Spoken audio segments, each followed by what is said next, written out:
میاں بیوی چاہتے ہیں کہ ہم صلح کر لیں، منہ سے لفظ طلاق نکل گیا، 3 طلاق جاؤ، اور مولوی اس کو کہتا ہے کہ بھئی کیا ہے، اب اس کا حلالہ نہیں کرو گے تو تمہاری آپس میں آرام کاری ہوگی۔ وہ بیچارے جو ہے نا جاتے ہیں اور مولوی کے پاس اس کو رات کو چھوڑ آتے ہیں۔ ان کے اوپر کیا گزرتی ہوگی، کتنی مشکل اس کے اوپر گزرتی ہوگی۔ حالانکہ قرآن کی جو محکمات آیتیں ہیں، اللہ بار بار کہتا ہے کہ عدت میں رجوع کر سکتے ہو، عدت میں رجوع کر سکتے ہو، عدت کی تکمیل پر رجوع کر سکتے ہو۔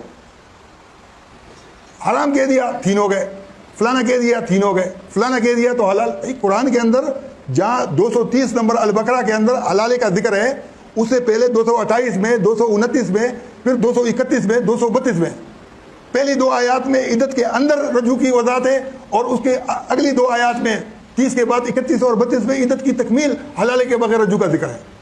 تمہاری سوئی وہاں اٹکی ہوئی ہے۔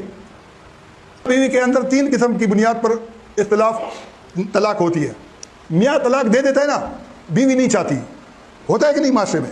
دوسری صورت یہ ہے کہ بیوی ضد کرتی ہے کہ مجھے طلاق چاہیے تو شوہر دے دیتا ہے۔ تیسری صورت یہ ہے کہ دونوں چاہتے ہیں کہ ہم الگ ہوں۔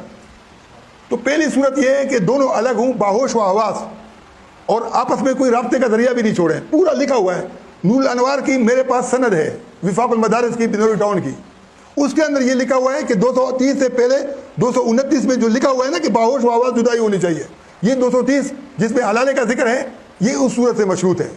اب جب دونوں میاں بیوی چاہ رہے ہیں کہ ہم نے الگ ہونا ہے، رہنا ہی نہیں ہے، معاشرہ بھی کہتا ہے، اور رہنے کی واپس ملنے کی کوئی صورت بھی نہیں چھوڑتے، تو سوال یہ پیدا نہیں ہوتا ہے کہ صلح کر لیں تو ہو سکتا ہے کہ نہیں ہو سکتا۔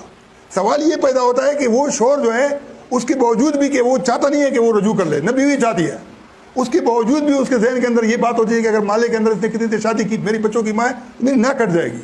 دوستوں میں تو پابندیاں لگاتا ہے۔ تو اللہ تعالیٰ نے کہا کہ شوہر کو پابندی لگانے کی ضرورت نہیں ہے، اس کو اس کی اجازت نہیں ہے، عورت جہاں چاہے جو ہے شادی کر سکتی ہے۔